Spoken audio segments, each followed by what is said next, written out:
Иман деген Алла табарака уа тағаланың шәриксіз, ғайыпсыз бірлігіне, барлығына уәһәр неге бізге пайғамбарымыз саллаллаху ғалейхи уассалам арқылы жіберген жарлығына білдіргеніне мойын сұнып иманмақ.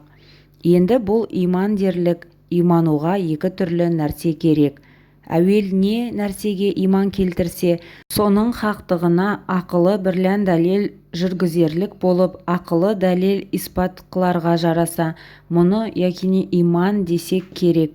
Екінші кітаптан оқу бірлән яки молдалардан есту бірлән иман келтіріп, сол иман келтірген нәрсесіне соншалық беріктік керек. Біреу өлтіремін деп қорқытса да, мың кісі мың түрлі іс көрсетсе де, соған айнып көңілі қозғалмастай берік боларға керек.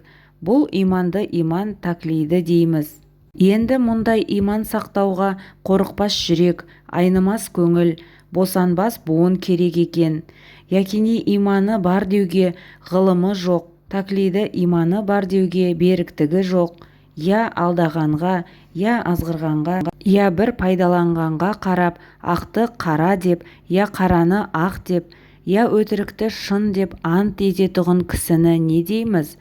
Құдай тағала өзі сақтасын.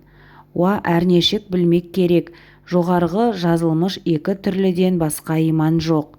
Иманға қарсы келерлік орында ешбір пенде Құдай тағала кеңшілігімен кешеді дағы демесің, аның үшін Құдай тағаланың ғафуына яки пайғамбарымыздың шафағатына сыймайды, уа мүмкін де емес. Қылыш арасында серт жоқ деген жалған мақалды қуат көрген мұндай пенденің жүзі құрысын.